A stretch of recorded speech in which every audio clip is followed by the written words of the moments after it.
Monsieur le maire élu de la commune de Dalifort-Forail, mesdames et messieurs les conseillers et conseillères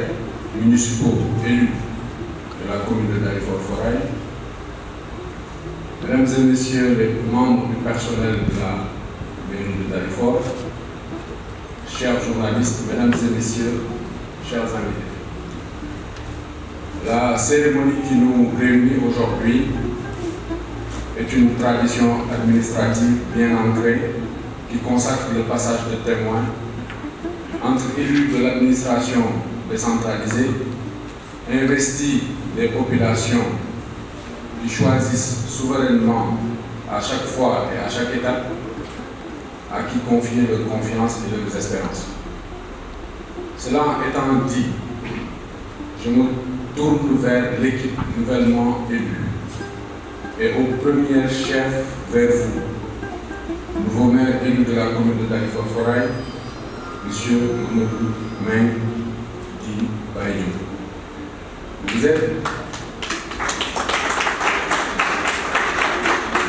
Monsieur le maire, vous êtes encore relativement jeune, puisque vous avez 36 ans.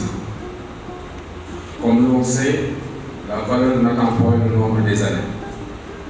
Et vous êtes désormais, à nouveau, devrais-je dire, d'ailleurs, le premier magistrat de la commune de Dalifort-Forail à être élu au suffrage universel direct. Tout d'abord, je vous félicite au nom de l'État républicain et équidistant des chapelles politiques pour votre brillante élection. Je félicite également la majorité municipale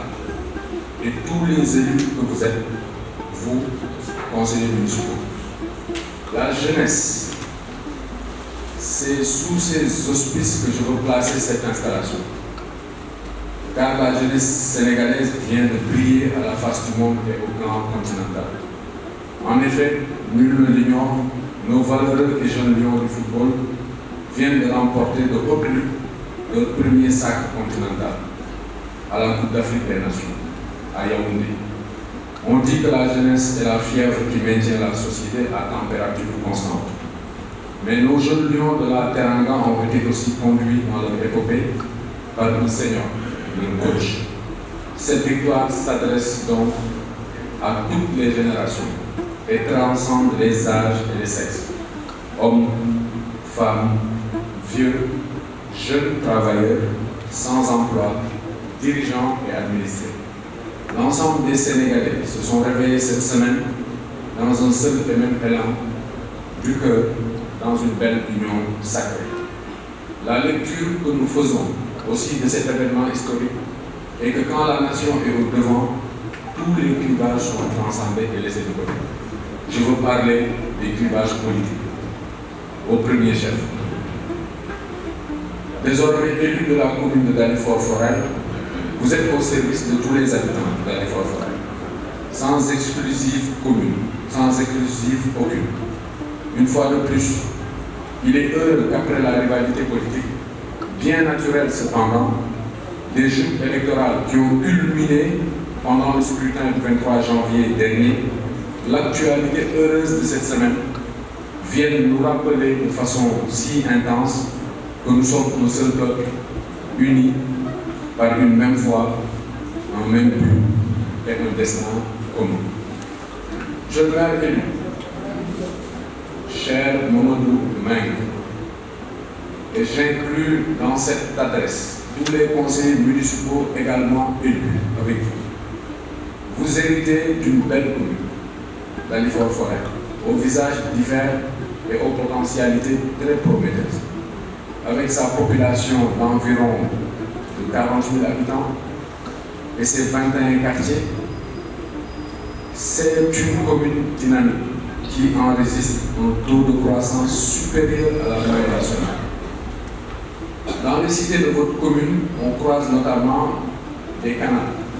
plusieurs mosquées, des routes pavées, le programme d'assainissement de l'ONAS,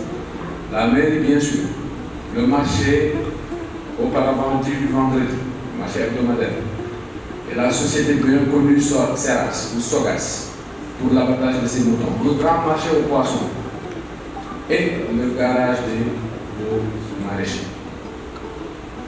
C'est dire l'importance vitale de la commune de Dalifort-Foret dans l'écosystème socio-économique de notre capitale, Dakar, et du futur département du pays. Investir de la confiance des populations qui remettent leur destinée après Dieu entre vos mains et en celle de l'équipe des conseillers municipaux élus. Je formule le vœu que vous continuiez à booster le développement de Dalifort-Foret et en faire un cadre de vie propice au bon vivre ensemble, salubre et convivial, riche d'opportunités économiques et culturelles pour le grand bonheur de ses habitants, de ses riverains et de ceux qui la fréquentent. Les populations qui vous ont fait confiance ne doivent pas être déçues. Et j'ai bon espoir qu'elles ne le seront pas. Car, en effet, vous avez d'abord été testés. Oui, vous aviez remplacé, au pied levé, suis-je tenté de dire, pour terminer son mandat de maire élu, le regretté maire Idrissa Diallo, suite à son décès précocement survenu il y a 1 an. Je salue sa mémoire très solennellement et prie avec vous pour le repos éternel de son âme.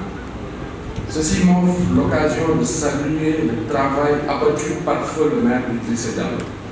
Si aucune œuvre humaine n'est parfaite,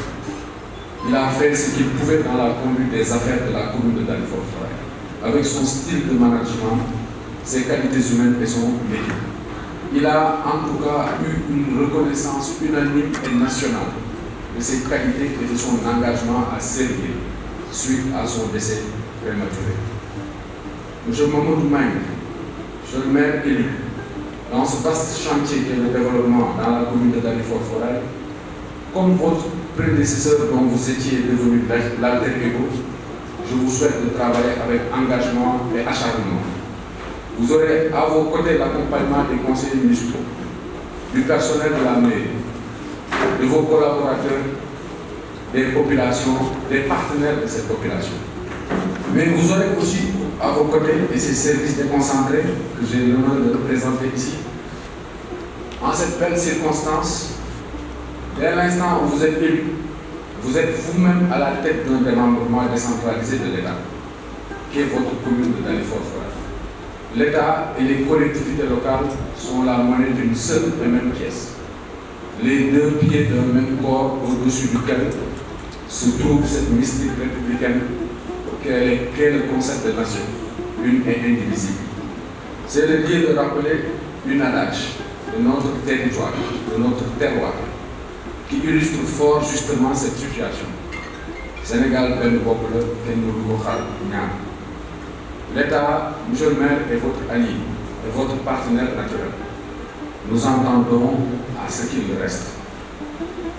Durant votre mandat, monsieur le maire, qui ne fait que commencer ou recommencer d'ailleurs,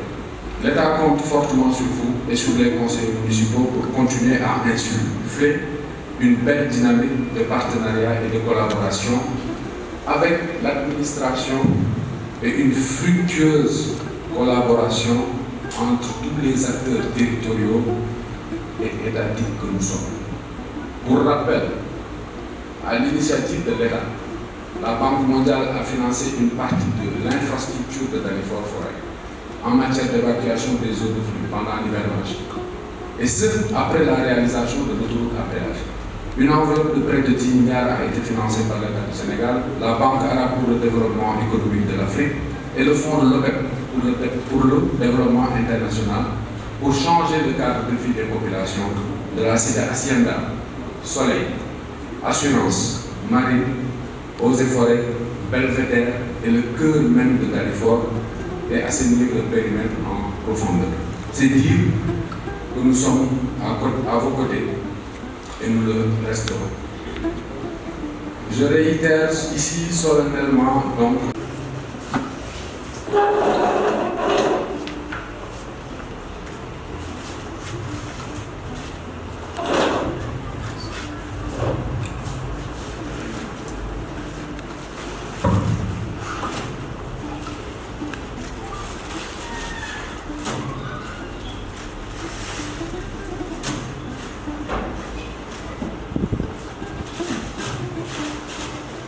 conformément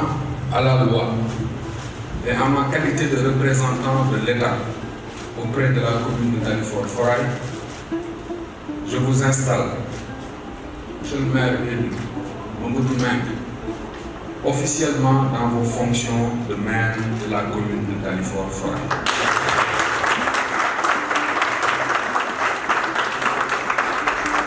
En plus,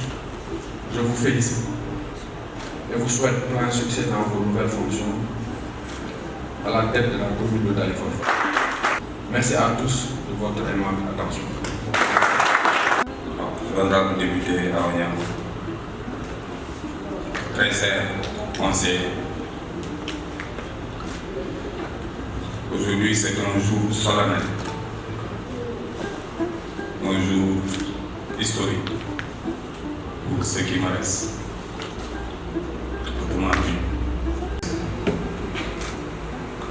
Pour remercier la population de Dalifort en particulier et aussi réitérer mon engagement à œuvrer pour le développement de notre chère localité. Les attentes sont énormes. Les attentes sont énormes. L'espoir est énorme. Je pense que comme l'a si bien dit monsieur le préfet, on est l'espoir de demain, on est l'espoir de Dalifort, surtout nous, la jeunesse. Et je compte sur vous, très cher conseil, un partenaire, représentant du peuple, pour au moins hisser notre commune au rythme du développement. Je pense que le préfet l'a si bien dit. On a une commune économique sur tous les plans. Je profite de l'occasion pour remercier l'ancien bureau municipal qui m'a accompagné donc, jusqu'à pendant une année et qui m'a permis de gagner la confiance de la population. Je pense que tout ce qu'on peut faire, on aura après l'occasion de définir ou bien d'impliquer tout le monde sur le projet de société que nous voulons dérouler pendant les 5 années encore à venir. Et je compte sur vous en première ligne. Je compte aussi sur la population de par leur compréhension, de par leur engagement et aussi de par leur soutien indéfectible. Je vais m'arrêter là pour l'instant et on va attaquer le deuxième point pour l'élection du bureau municipal. Je pense que le préfet l'a si bien dit. Et pour ce faire, donc, on a besoin du plus jeune des conseillers ici. Je pense que c'est Aminata Diagne. Aminata, vous venez ici. Donc, elle sera la secrétaire de séance.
Lala Diop Marème Diouf Abdou Diouf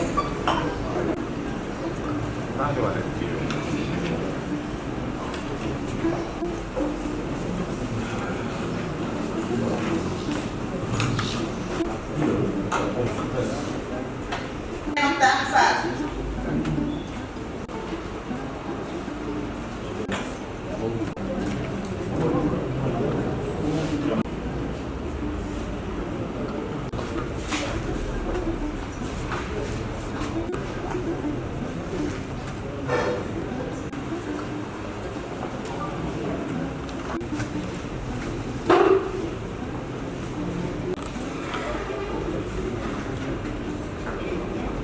Mamadou Kane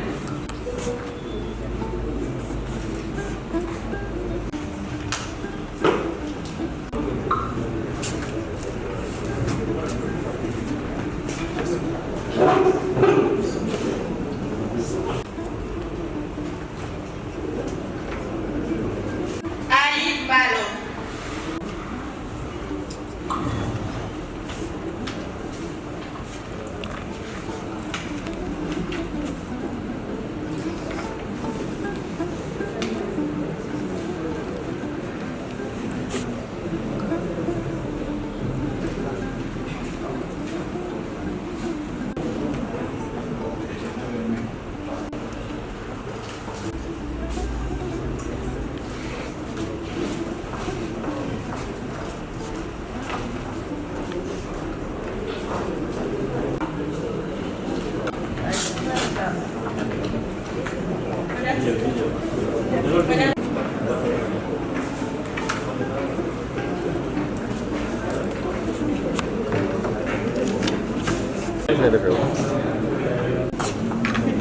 Aïmouna Ndiaye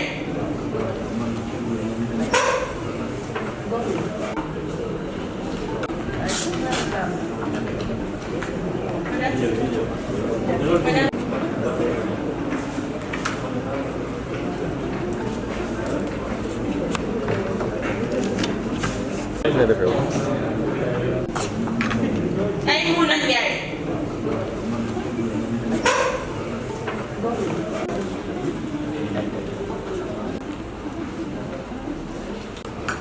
Sadio Bodian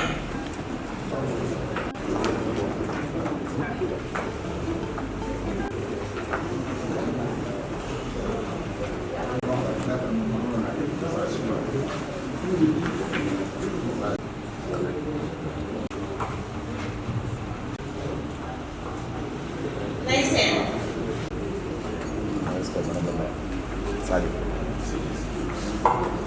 Ibrahima Sow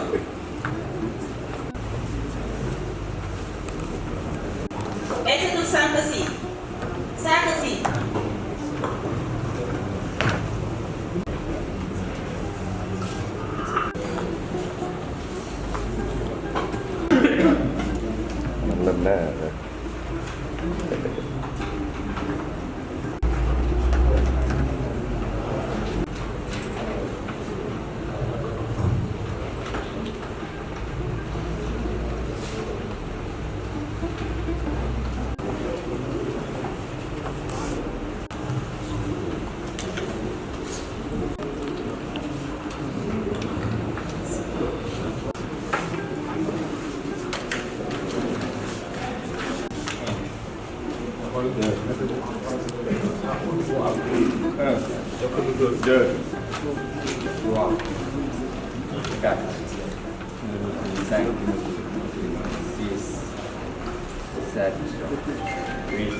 Dans le livre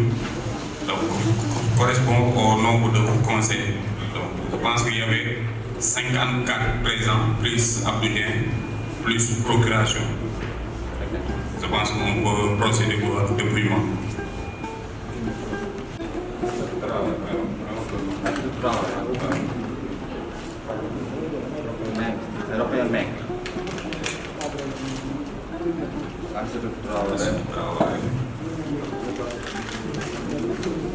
Raphaël Mbengue,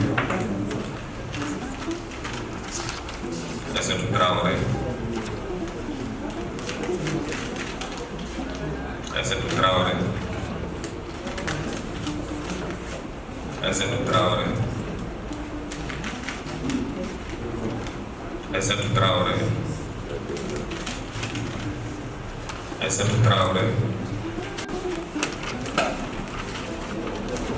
Aïssatou Traoré, Aïssatou Traoré,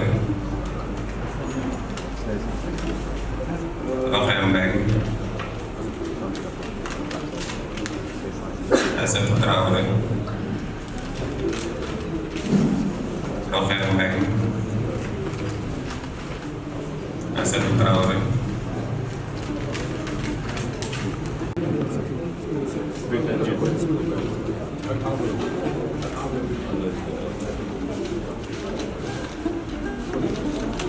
Aïssatou Traoré, Aïssatou Traoré,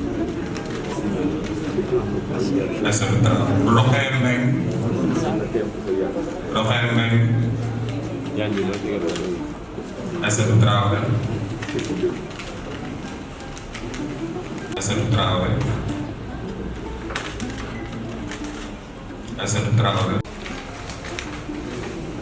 Traoré,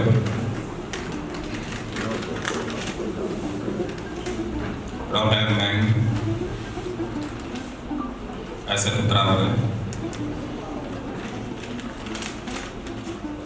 Raphaël Mbengue, Aïssatou Traoré, Aïssatou Traoré, Aïssatou Traoré,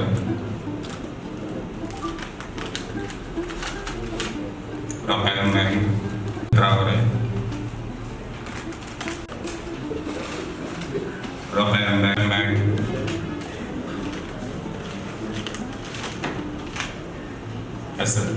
bon, je pense aussi qu'on a trouvé deux bulletins de couleur. Pour Aïssatou Traoré. 9, 10, 11, 12, 13, 4, 25, 32, 33, 34, 35. Aussi pour Raphaël Mbengue, une voix. 8, 9,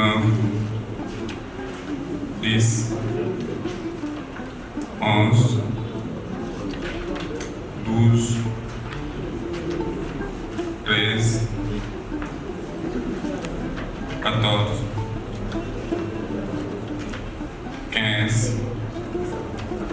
16, 17, 5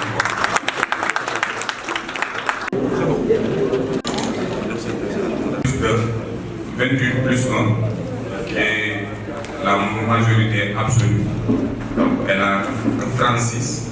suivi de Robert Mbengue, 17, 36. On peut passer. Première adjointe au maire de la commune de Dalifort-Forêt. On procéder à l'élection du deuxième adjoint. Demandez qui est candidat, qu'il lève la main et qu'il se présente pour récupérer. Maintenant que chacun présente sa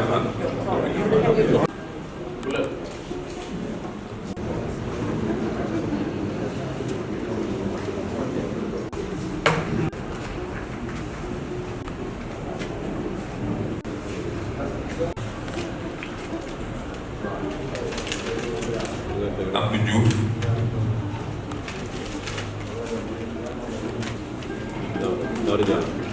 Daouda Diallo, Abdou Diouf,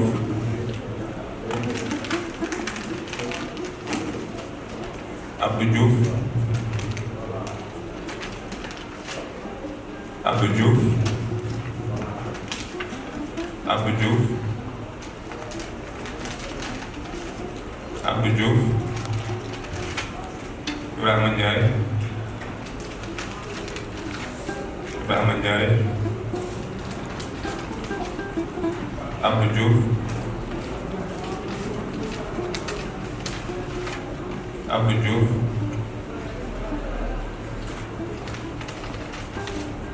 Abdou Diouf,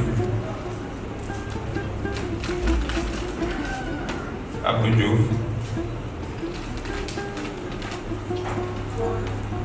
Abdou Diouf, Daouda Ndiaye, Daouda Diallo, je m'excuse, Daouda Diallo encore, Abdou Diouf, bon, on compte Abdou Diouf, Abdou Diouf,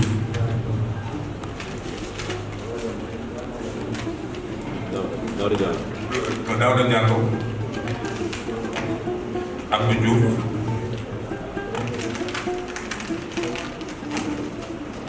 Abdou Diouf, Abdou Diouf, Abdou Diouf, Abdou Diouf, Ibrahima Ndiaye, Ibrahima Ndiaye, Abdou Diouf, Abdou Diouf,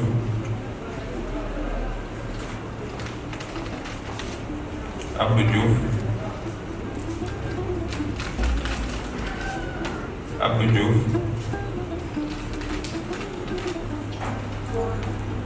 Abdou Diouf, Daouda Ndiaye, Daouda Diallo, je m'excuse, Daouda Diallo encore, Abdou Diouf, bon, on compte Abdou Diouf, Abdou Diouf, Abdou Diouf,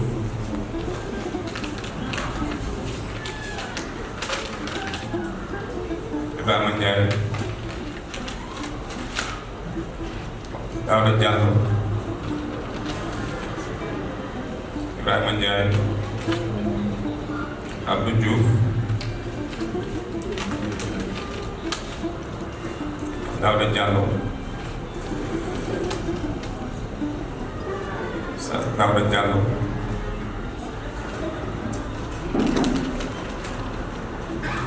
Abdou Diouf, Abdou Diouf,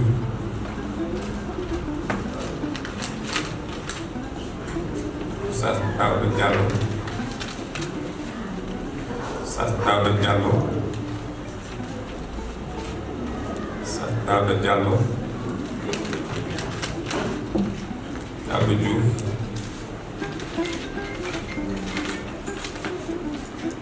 Daouda Diallo, Abdou Diouf, et Ibrahima Ndiaye.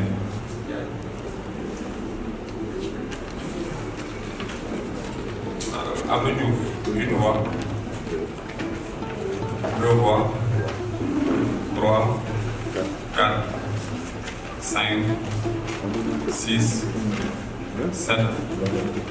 8, 9, 10, 11, 12, 13, 14, 15, 16, 17, 18, 19, 20, 21,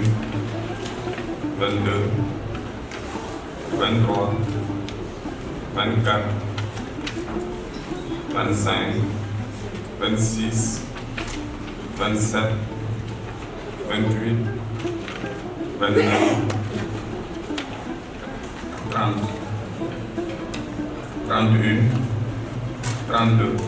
Abdou Diouf à 32 voix. On continue. 2 voix, 3, 4.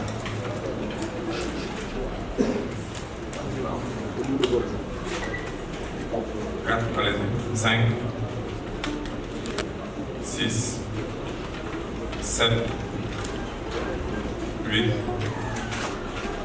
9, 10, 11, 12, 13, 14, 15 voix. Daouda Diallo à 15 voix. On continue. Ibrahima Ndiaye, 1 voix. 2 voix. 3, 4, 5, 9, plus 32, plus 15, ça fait 2.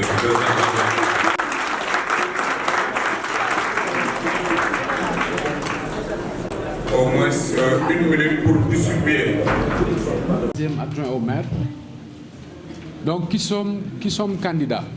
Vous pouvez lever la main. Oui, venez, madame.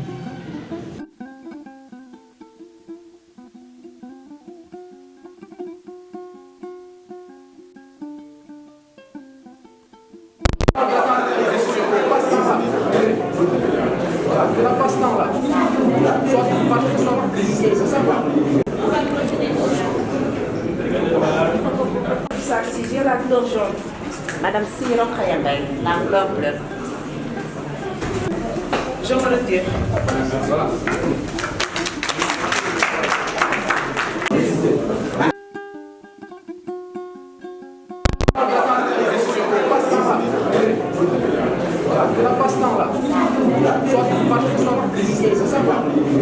Vingt-cinq,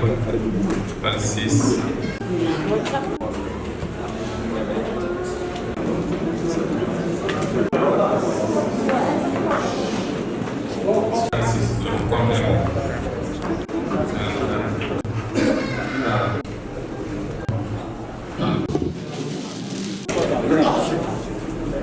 Vamos seguir não. Tá de goi.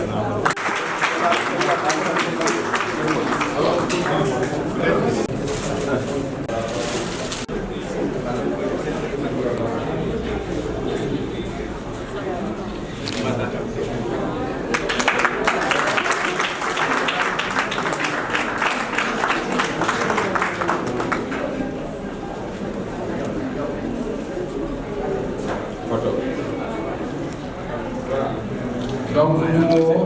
madame.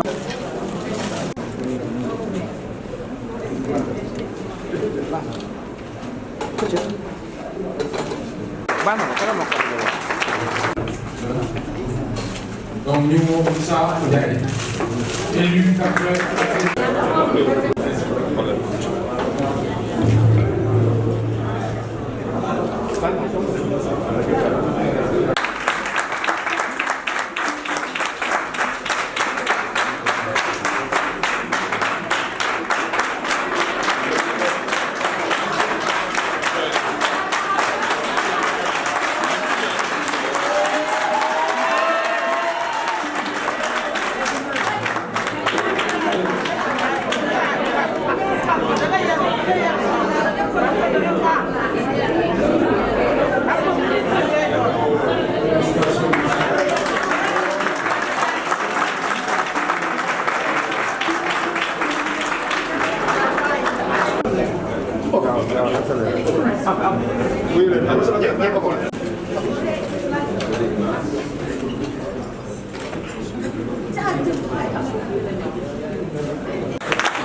voilà li ñu war a taxawal ci conseil donc maire nga fexe ko def lu mu gën a gaawee pour que liggéey bi mën a tàmbali. leneen li ci des mooy am na ci yoo xamante ni war nañ koy fàttali toujours bu ñu ñëwee ci conseil municipal bi benn bi fàttali nañ ko ci suba. conjoint mooy jëkkër ak jabar yoo xamante ni bu ñu nekkee ci même conseil bu fekkee dañ leen présenter ci ñaari liste yu différentes yooyu ma permettre na leen ñu siéger mais mënuñu siéger doo ci conseil donc au cas où conseil bi am cas yu mel noonu monsieur le maire en tant que maire élu avant de convoquer le prochain conseil municipal day jël li nga xam ni moom mooy disposition yi pour régler ces cas de figure. donc bu loolu weesoo maa ngi gërëm ñëpp di sant ñëpp di sant bu baax équipe municipale bu Dalifort en commençant par monsieur le maire. Vraiment, ils n'ont ménagé aucun effort depuis le début du processus. Révision liste scrutin bi vote bi organisation matérielle bi ànd nañu ñun gunge ñu ba li nga xamante ne liñ ci bëggoon am nañ ko. tey nag moo nekkoon dernière étape quasiment élection locale bu 23 janvier 2022 mooy ñu woo conseil municipal yi ñu toog ñu teg. man moo nekk si yéen moo nekk si ñi fi nekk ñëpp di remercier ñëpp nag mais tey di ngeen ma may aussi me remercier des personnes qui me sont très chères mu nekk di jiital sama yaay bi ma jur di ko ñaanal gudd fan wér di sàmm aussi ngeen ñaanal ko sama famille samay mag sama soxna sama njaboot mais di sant aussi sama maman adoptive madame Ba di sant aussi sunu responsable instant yi fi nekk à l'occurrence honorable député Awa Niang et tous les chefs de parti yi nga xam ne ku si nekk mënoon na laaj mais laaj ñu jiital intérêt Dalifort tey sunu borom permettre victoire bi mu am du ma wax ni victoire parti la mais victoire Dalifort parce que bi mu amee Dalifort yëpp a kontaan yëpp a ko manifester donc moo tax dañ koy delloowaat ba baax Dalifort di wane ni nag page bi ubbi sànq le préfet am na lu mu wax on a une commune économique très économique même l'année 2021 on a battu le taux de recouvrement bi ñu am mosuñu woon recouvrer plus de 500 millions 2021 on a recouvré 700 millions raison pour laquelle on a ramené le budget de 800 000 à 1 milliard je compte aussi sur vous pour que budget bi année bii di ñëw ñu yóbbu ko 2 milliards ou bien 3 milliards parce que je sais que am nañ potentiel bi am nañ capacité yi te am nañ amour bi aussi te loolu pour mu nekk du man kese il va falloir ku si nekk mu def ko sa yëpp bopp di woo tous les porteurs de projets yi nekk Dalifort di woo tous les chefs d'entreprise que ni Dalifort ñoo bokk képp ku am xalaat bu rafet vraiment nos portes sont grandement ouvertes pour qu'on fasse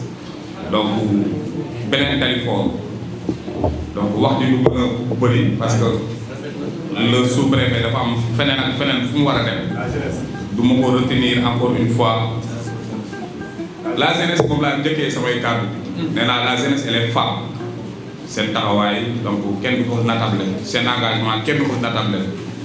mais man je me considère comme jeune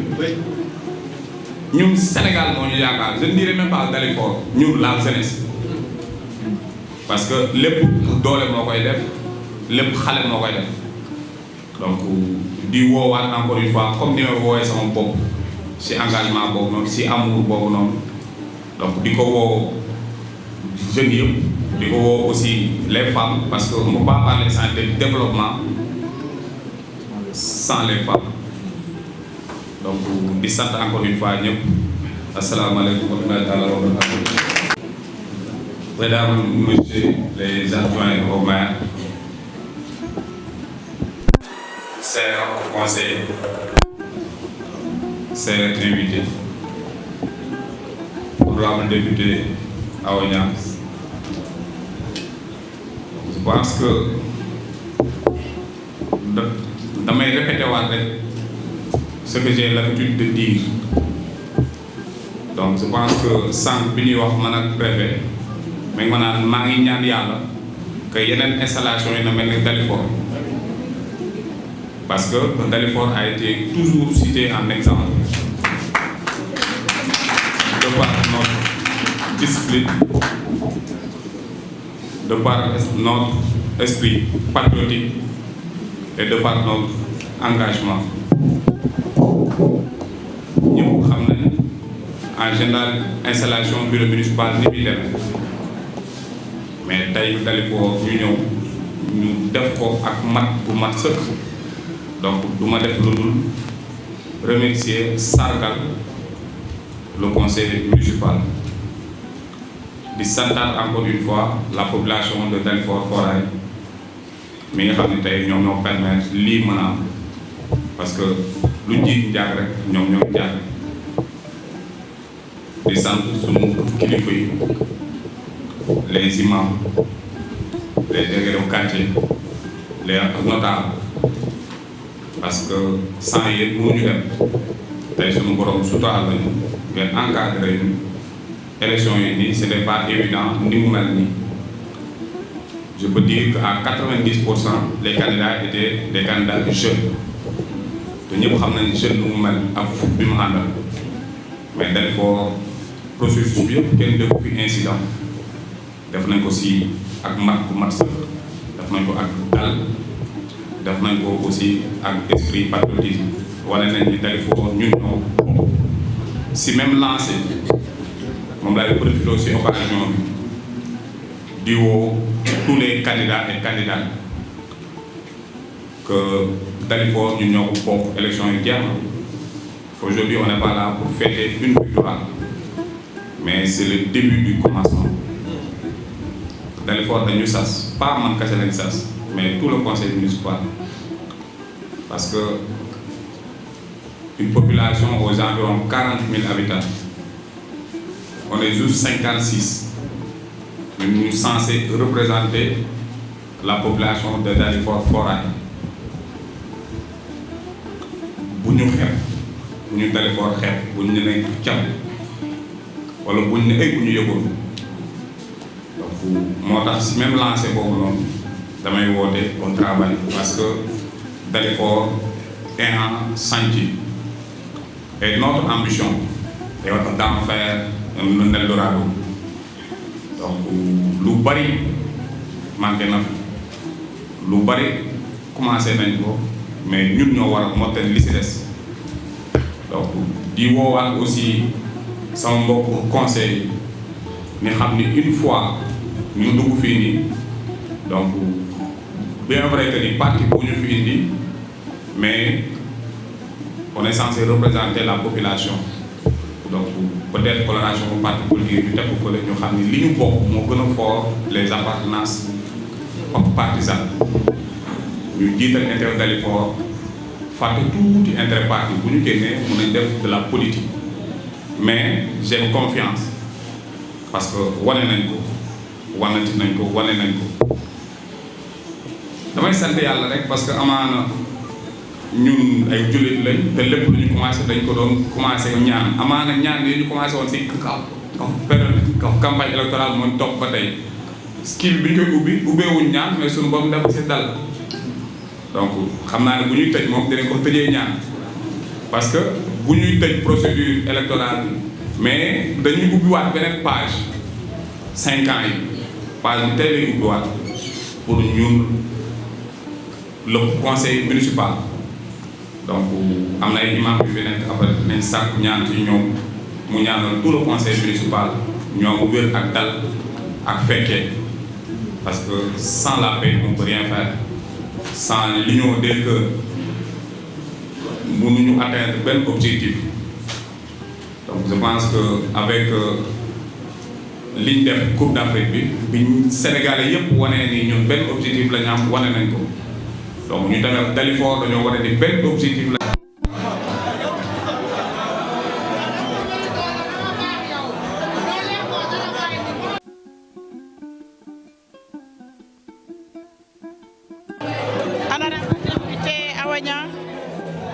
député Awa Niang gis nañ ni tey moo nekkoon installation monsieur le maire Baye Diop nan la ko gisee. dañ ci am mbégte rek ci li nga xam ne moom lañ doon def tey muy cérémonie d'installation du bureau municipal ñu def ko ci ak dal defe naa ne tey lii xew Dalifort ñaan nañu mu xew ci mairie yëpp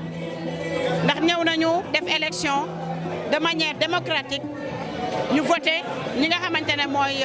bureau municipal bi ñuy féliciter di remercier nag équipe municipale bi yëpp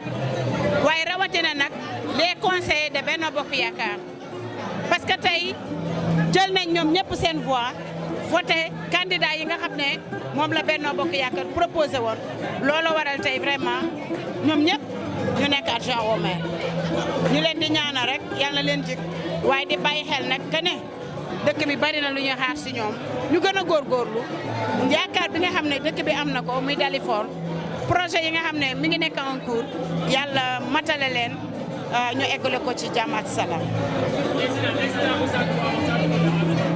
waaw loolu moom mënul woon ñàkk si élection ku nekk am nga droit poser sa candidature waaye lu ñu souhaité wul woon ci benno bi mu am ñaari candidature looloo tax bi incident bi amee ñu dem waxtaan ak Sadio bi nekk si kii yi si conseil yi pour que moom mu désister loolu moo gën a rafet te elle a accepté ñu koy féliciter di ko remercier ci loolu. gis nañ ni Dalifort muy gën a amélioré ci wàllu développement est-ce que mën nañ ñu xaar ay yeneen défi yu ñu am ci kanam. waaw lii nag si kanam moo gën déjà si budget bi dégg nga léegi maire wax na ko li ñu def recouvrement ren plus de 700 millions budget bi mi ngi 1 milliard kon ci loolu rek mën nañoo jàpp ne li ñu defoon ci gannaaw lu ko raw la ñuy def ci kanam ak projet yi nga xam ne mu ngi nekk en cours PUDC gis ngeen ko ak pavé yi ak projet 2 bi ci côté yi nga xamante ne assainissement bi jàllu fa woon ñu mën ko tenir en compte projet yooyu yëpp mi ngi ci sunu kanam beneen bi ti may wax waa Dalifort population Dalifort man Awa Niang di leen sant bu baax di leen gërëm parce que tey avant ñuy def installation bi dama déposer sama démission pour ñu comprendre lu tax ma déposer démission man bëggoon naa toog fi conseil bi liggéey ci dëkk bi parce que man awma lu dul Dalifort waaye dafa fekk loi bi permettre ma nekk député à l'Assemblée nationale nekk conseil municipal au niveau de la commune de Dalifort nekkaat conseil de la ville de Pikine muy ñetti mandat électif yooyu nag il faut nga bàyyi benn waaye bi ma concerté waxtaan ak waa dëkk bi dañ ma ne Baye Diop bu nekkee fii mel na yaa fi nekk kon nga démissionné ville nga démissionné commune nga dem ca ville ba mën a indi projet yi ci Dalifort donc looloo tax tey ma def démission te bi ma koy def it vraiment gënaluma parce que man awma lu dul dëkk bi waaye loi moo ma permettre ma am ñetti mandat électif. waaw salaamaaleykum waa Sénégal salaamaaleykum waa Dalifort man la Abdou Diouf Baye Fall responsable CPGE nay leer bu honorable député Demba Diop Sy membre de la mouvance présidentielle.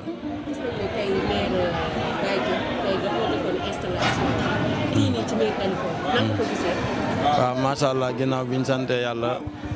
sant waa askanu Dalifort xanaa di sant ñi nga xam ne mooy monsieur le maire le premier magistrat de la commune di ko ñaanal suñu borom defal ko jàmm. di ñaanal aussi ñi nga xam ne ñoom lañ àndaloon ci liggéey bi yëpp man la grande coalition daal wax dëgg yàlla lii xew fii tey nekk na lu am solo ndax ñii ñu tabb muy adjoint maire yi ñoom ñoo war a conduire destiné commune Dalifort Foirail donc bu yàlla dogalee nag suñu coalition bi àndoon waxoon ne on va gagner ensemble gouverner ensemble suñu borom dogal ñu dem ba àgg foofu ñu doxalee ko niñ ko waxee woon duñ def loolu sant yàlla bu baax a baax. est-ce que nous allons xaarandi ay projets yu bëri ci Dalifort changement Dalifort. waaw comme niñ ko promettre woon askan wi ci bi ñuy dem élection je pense que maire def na fi une année bi muy remplacer fa Idrissa Diallo amoon nay projet yu ñu entamé comme école primaire bi nga xam ne moo war a nekk Darou Salam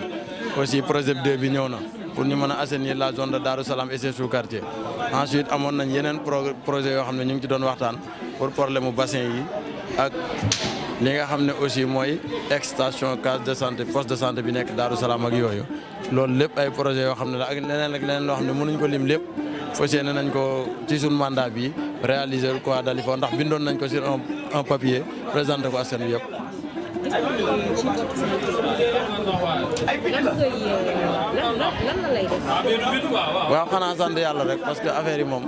suñu borom mooy dogal tey maire mënoon nañu choisir mbala coalition bi choisir ñu ñëw ba fii duñ ñu votel te dans ce cas doo xam ko la votel ak ko la votel mais comme suñu borom def na li nga xam ne moom moo nekkoon mébétu maire yàlla dogal na ko ci suñu jëmm yi duñ def loolu sant yàlla sant conseils municipaux yi sant ñëpp rek. waa sant waa Dalifort gërëm leen rawatina nag ñi nga xam ne ñoom laa àndal ci liggéey bi nekk le mouvement ànd taxaw suñu gox nekk aussi la CPG de Diop ci fii ci Dalifort maa ngi leen di sant ñoom ñëpp di leen gërëm ndax mën naa ne lii bu amee tey ñoom la bu fekkoon man kese du ma doon dara mais boo ànd ak ay nit yàlla def gënoo leen ñu jiital la teg la fi ñu la war a teg ba képp ku la gis nawloo la ba mën laa fal lii tey nga nekk allié nga nekk jeune aussi kon loolu ñooñu dama leen di beral nuyoo rawatina nag jeunesse bi nga xam ne ñoom ñoo nekk ci parti boobu jërë ngeen jëf. maa ngi nuyu ñëpp waa Davision maa ngi leen di nuyu di am mbégte ak kontaan. voilà asalaamaaleykum mbokku Dalifort man la Moussa Ndiaye 4e adjoint au maire de la commune de Dalifort voilà tey ñi ngi am mbégte ak contentement bokk ci conseil municipal bu mairie bu Dalifort jóg takku pour liggéey sunu commune voilà di nekk ci côté monsieur le maire jàppale ko di fas yéene li ñu digg woon ak askan wi ñu respecté ko lépp à la lettre danañ góorgóorlu def ba def lu ñu mënul incha allah voilà on est prêt pour mouiller le maillot pour la commune de Dalifort Foirail incha allah voilà merci beaucoup. Je m'appelle Marème Diouf, di conseillère municipale di 3e adjointe à la mairie de Dalifort. waaw di wax kontaan naa trop ginnaaw ba ñu sante yàlla julli ci yonent bi sang-sang yi sant suñu ay waajur tey kontaan bi ñu am moom yaakaar naa ne musuñu koo am ñu ngi delloo lépp suñu borom di dijjee nag suñu mbégte mi suñu borom kër ak population bi nga xam ne ñoom ñoo renouveler waat seen confiance ci ñun di wax ne dañ ñaa sas li ci suñu kanam liñ naan tout est urgence incha allah dinañ def lu tout ba nga xamante ni si seen yaakaar du tas parce que ñun ak suñu ay nawle ñoo nekkoon di wut ñu jël seen confiance jox ñu ko ñi nga xam ne dañaa perte démérité wuñu ñu ngi leen di tàllal loxo di wax ne ensemble rek célébrons l'unité dans la diversité di wax lépp c'est Dalifort qui gagne ñun ay doomu Dalifort lañ Dalifort moo ñu soxal il faut que ñu unir notre force aller vers l'essentiel comme ce que j'ai l'habitude de le dire actuellement c'est l'engagement et la détermination qui nous animent wax dëgg fa yàlla pour hisser notre commune au rythme du développement durable notre slogan mooy 2DDN Dalifort développement nouveauté te yaakaar naa ne ñun ñëpp rek jeunesse bi femmes yi amuñu seen fay jàpp nañ ci combat bi les notables les imams les délégués amuñu daal les mots pour vous dire merci li ñu wax rek yàlla bu yaakaar tas ci barke Seydina Mouhamed. Il y aura beaucoup de projets économiques, sociaux, environnementaux yoo xamante ni si avec le jeune maire Mamadou Mbengue yàlla bu yaakaar tas notre mission à côté de monsieur le maire du ñu fàtte di ko wax mooy mission de servir notre population ñun Dalifort moo ñu ñor yàlla bu yaakaar tas merci beaucoup.